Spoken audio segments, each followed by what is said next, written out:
Okay, everybody, welcome to the metric system.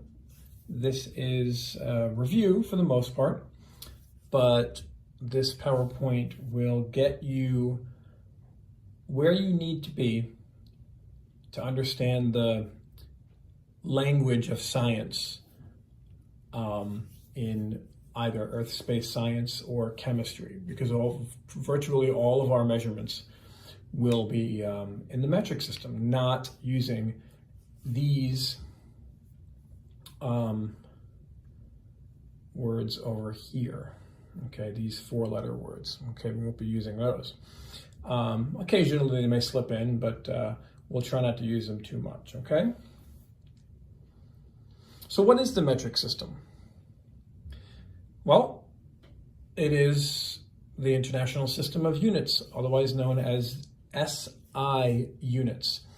SI is French, Système International, and on things like exams, they may refer to the metric system as the SI unit of measurement. So, or units of measurement. So you need to know that SI means metric system, okay?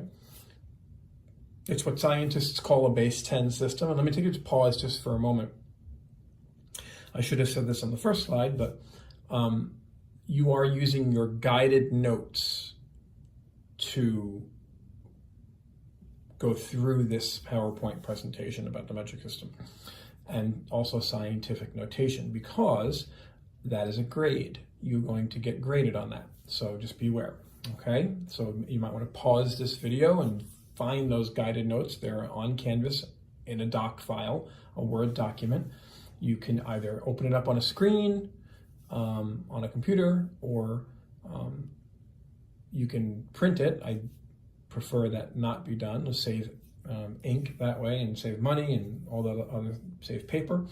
Or you can just hand write the answers, the blanks, and then do it later while you're, after you're watching this. You fill in the blanks later. And that would be very helpful, because then you could study your notes while filling in the blanks, okay?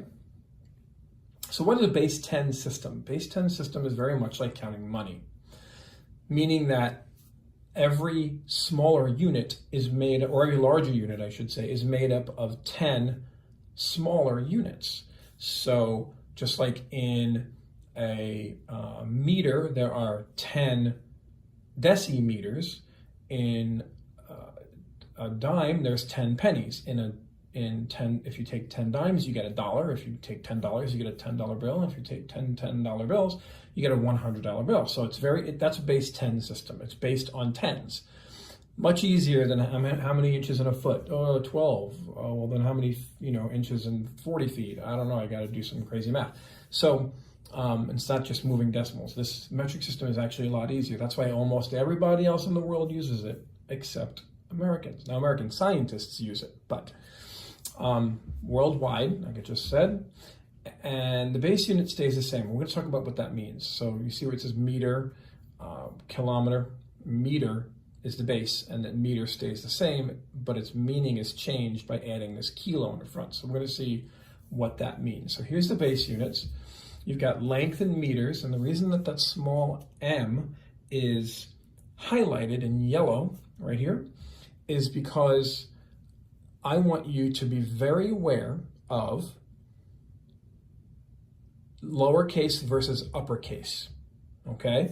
So if you were to write that as an uppercase m in that parentheses as an abbreviation for the word meter, the unit meter, you would be referring instead in scientific terms to momentum, which is something completely different used in physics. So make sure that you, whenever you see these units, make sure that you're writing them down exactly as you see them, okay?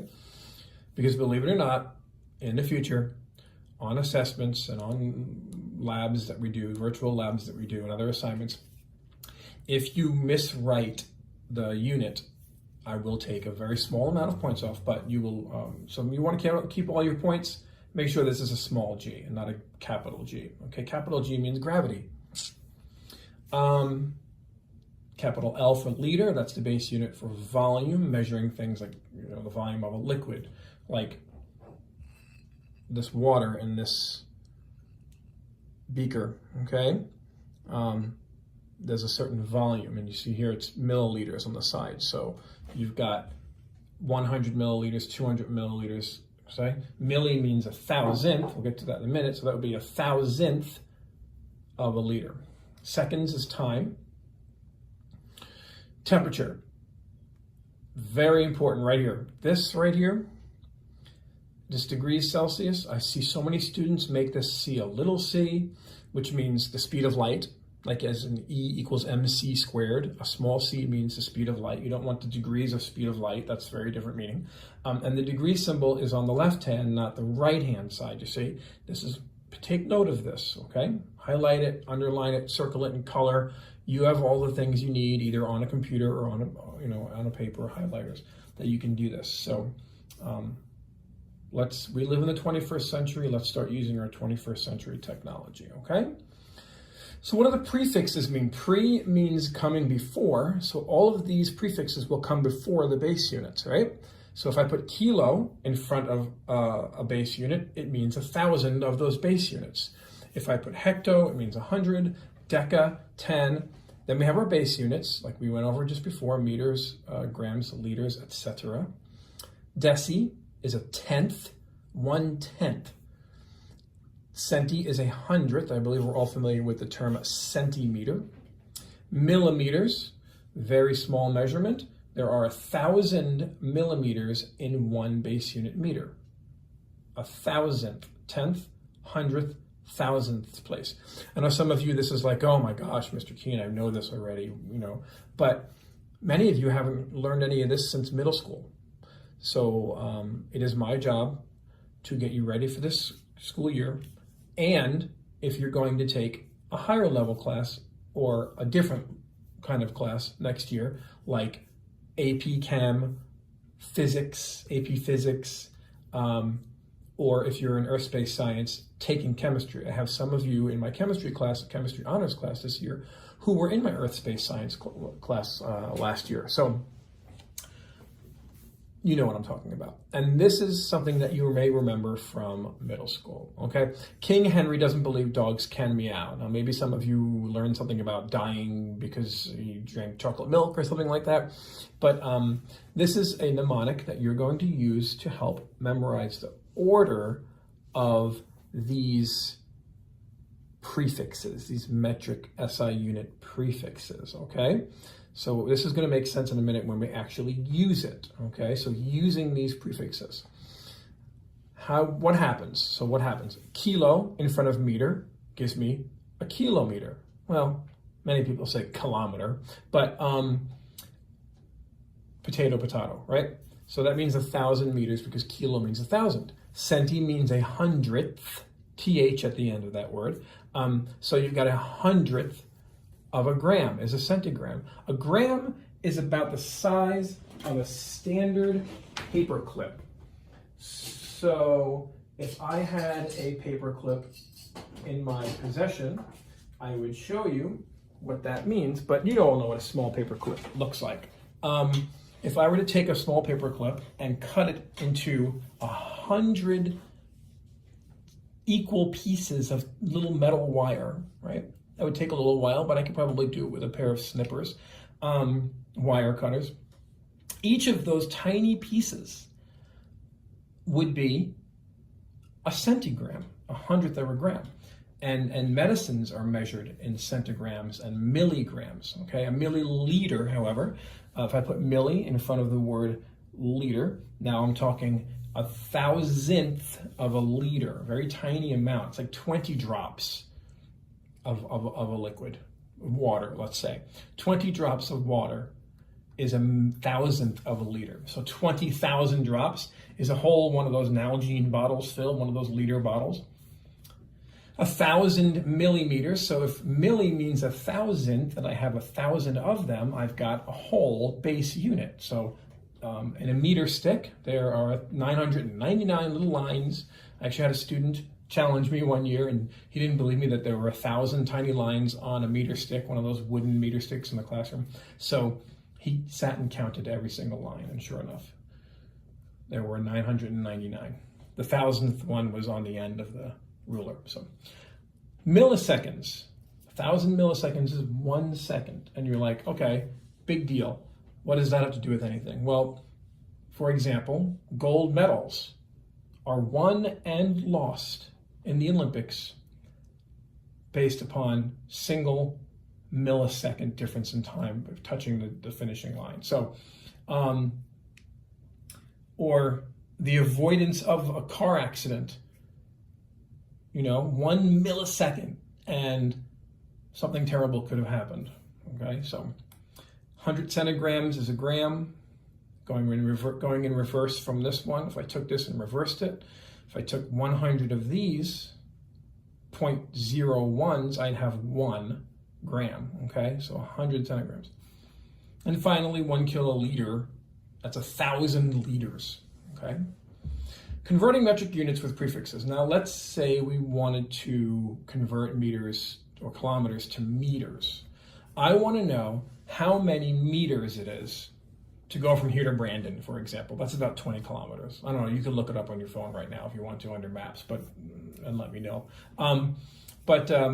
It's roughly that, okay? So it's about, 12 miles or something like that. So if I wanted to convert kilometers to meters, it can be easily solved. I'm gonna use my King Henry tool, okay?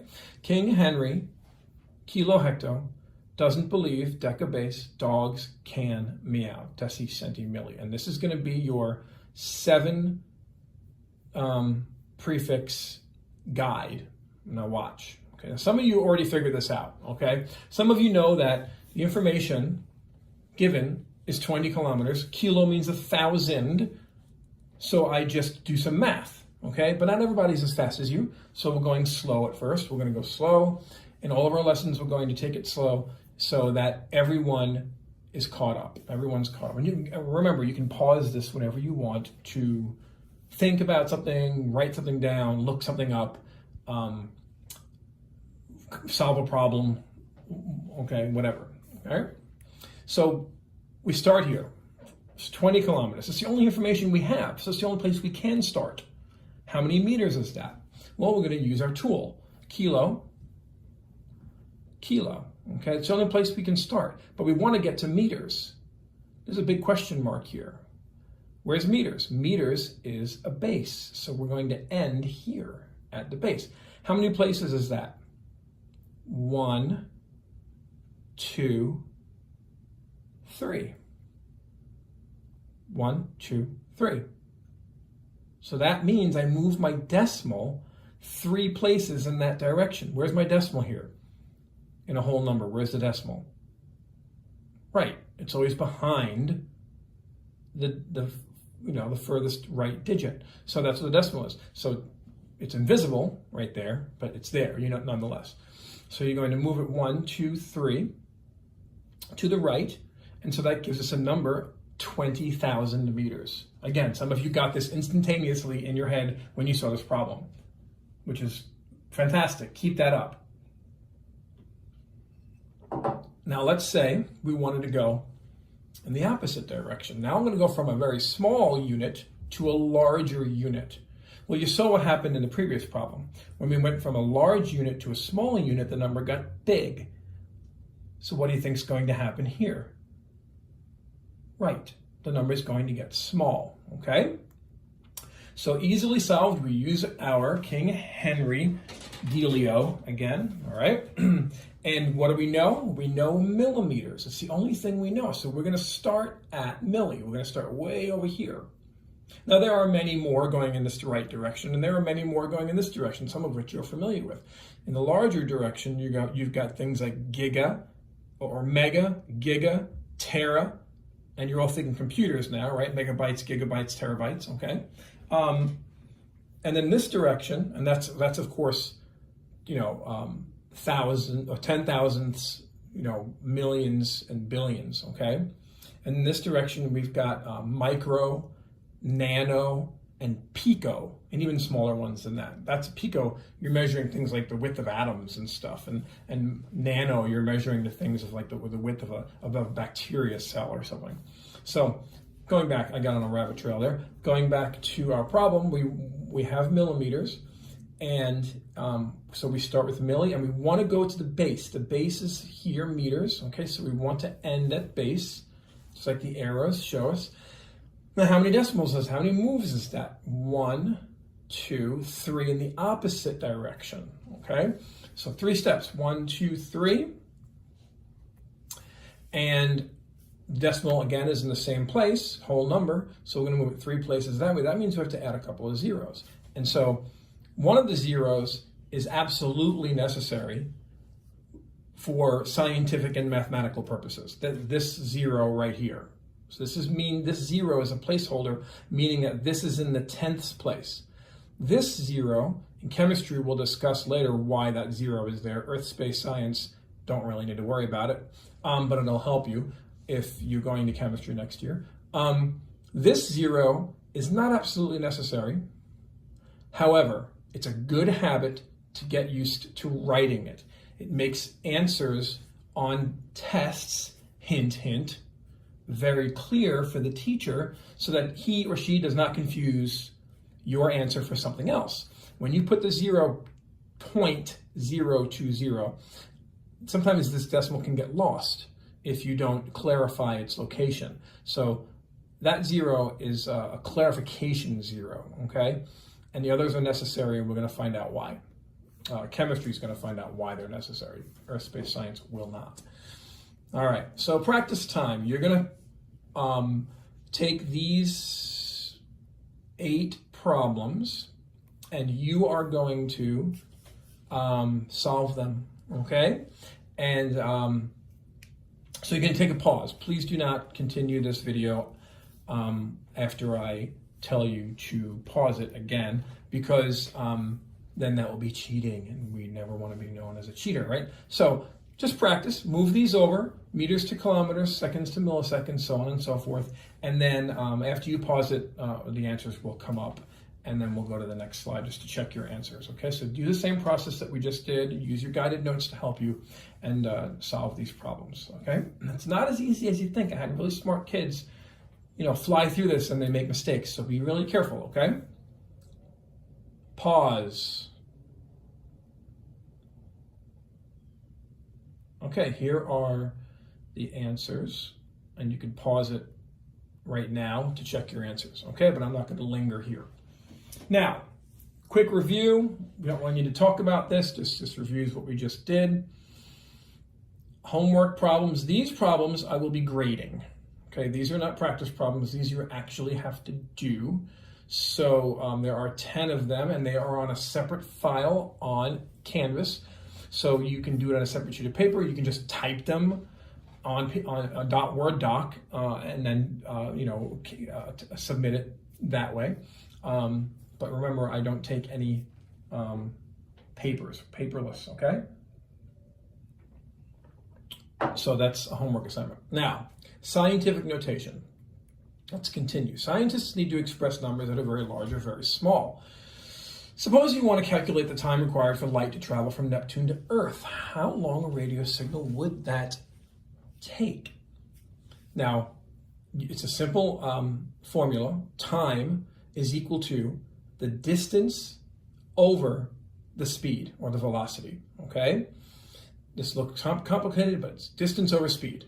It's the same way you can tell how long it would take you to get from here to your cousin's house in Orlando if you drove at 72 miles per hour on I-4, which would never happen because there's so much traffic all the time.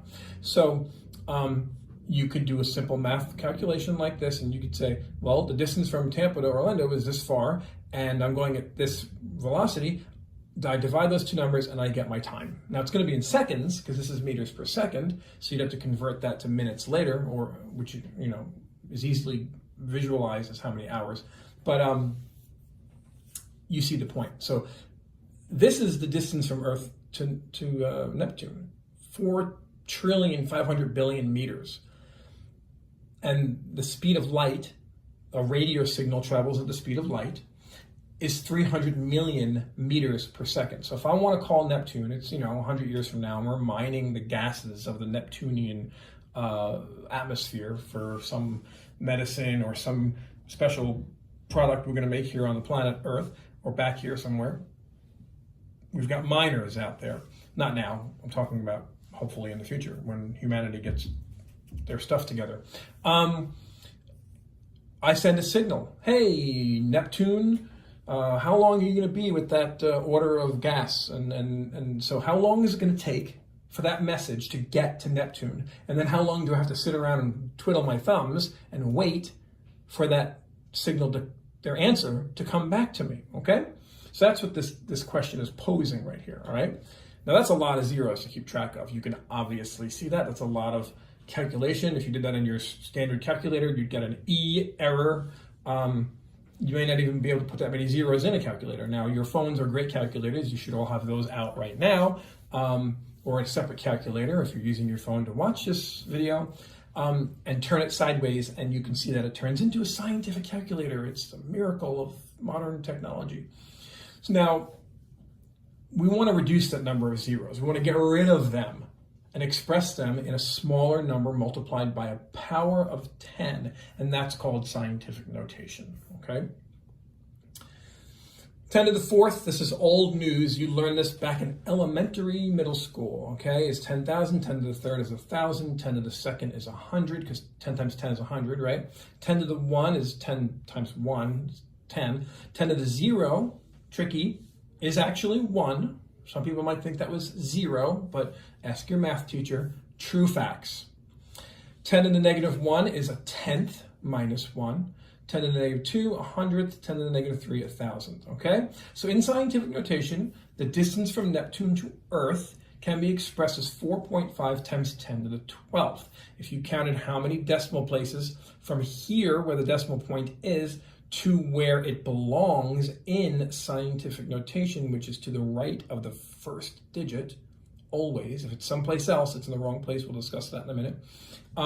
It's 12 spaces. That's where this 12 comes from. Ring any bells? It's all familiar to you guys? Speed of light in space is 3 times 10 to the 8th meters per second. So these are our two new numbers, or two new values. Now there are some rules we have to cover before we get into solving this problem. And these may also be bringing back some memory from math class or another science class, perhaps 8th grade physical science or IPS. When I multiply two values in scientific notation, rule number 1, I add the powers of 10. So first, I ignore the scientific notation. I ignore the 10 to the power, okay? And I just multiply 3.0 times 2.5, and I get 7.5. Great. Now I go to my rule, add. When I multiply, I add, okay? So I'm going to add 2 plus 5, 7. Boom, that's my answer. 7.5 times 10 to the 7th. Now 10 to the 7th is 7 decimal places, moving this 7 decimal places this way. 1, 2, 3, 4, 5, 6, 7. So this is going to be a great big number. Anything with a positive exponent is a big number. Now when you divide, it's the opposite. You subtract the powers of 10. So here, you're going to ignore the exponents for now, and you're just going to divide. 3.0 divided by, on your calculator, 2.5 equals, and you will get 1.2. The rule is to subtract, so it's 5 minus 3 is 2. Done. And this means that this 2 moves that decimal 1, 2. So really this is 120. But if your directions told you to give your answer in scientific notation, if they didn't say, you could write 120. But if they did say, you have to know how to do that. Okay. So going back to our example, let's do the method. Plug our numbers in. 4.5 times 10 to the 12th meters divided by 3.0 times 10 to the 8th meters per second. And so we know the meters are going to cancel out, leaving us with seconds, which equals our time. That makes sense, okay? So what do? It's a division problem. So we ignore these first, and we divide 4.5 over 3.0, okay? This is just separating your math from your units, that's all. And we get 1.5 on our calculator. And then we don't have to put any of this in the calculator. Listen to me very carefully. Wake up. if you're not awake, wake up, because this is important. This is where a lot of people make mistakes. They try to put times 10 to the 12th power in the calculator and then divide it over 3 times 10 to the 8th power and hit enter, and they get an error or syntax error. Unless you're really good at calculator syntax, please avoid doing that, okay? Just take my advice, ignore these for now, divide these numbers as if they were all alone, and then deal with this after. See what they did here? So 12 minus 8, because we're dividing, 12 minus 8 is going to give us our answer to the 4th. So the answer is 1.5 times 10 to the 4th seconds. Now you can convert that to minutes if you care to.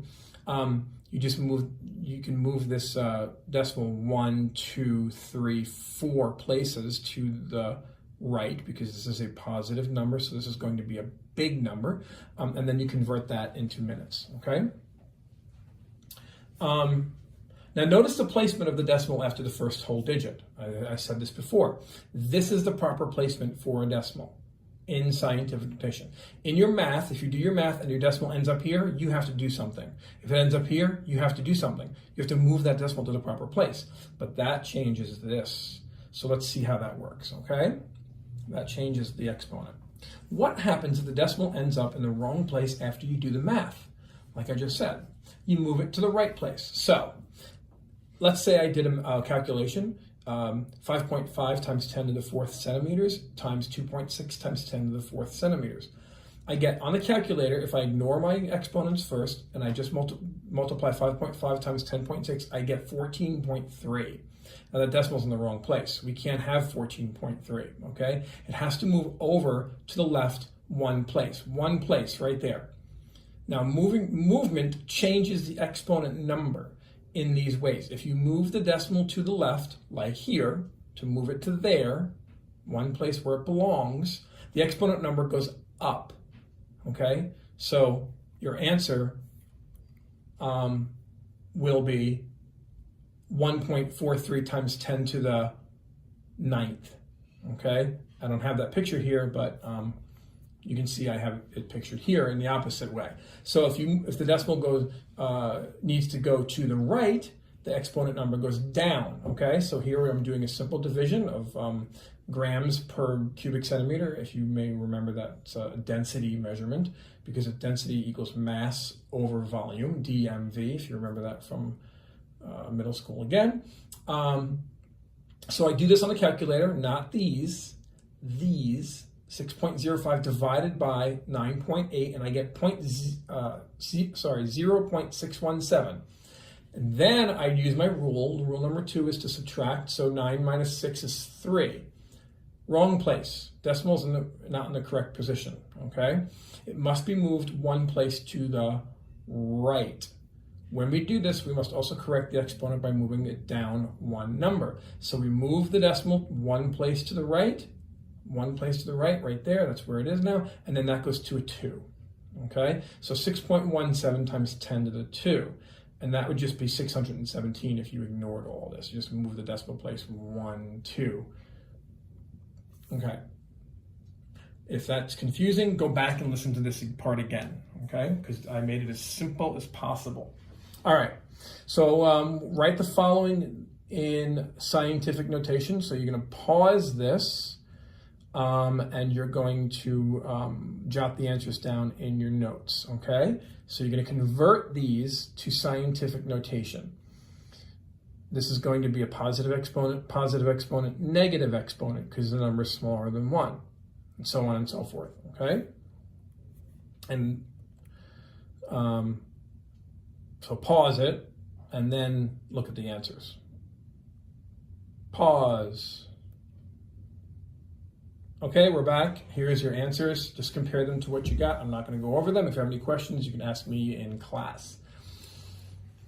All right, and then this is our last slide, I believe. So I want you to perform these calculations as well on your notes. I'm going to see that you've tried, at least made an attempt to do it. And if you have any questions in doing the multiplications where you add the exponents, or division where you subtract the exponents, or moving decimals, or proper units, centimeters times centimeters is centimeters squared, make sure you get that right. you just let me know, okay? That's it.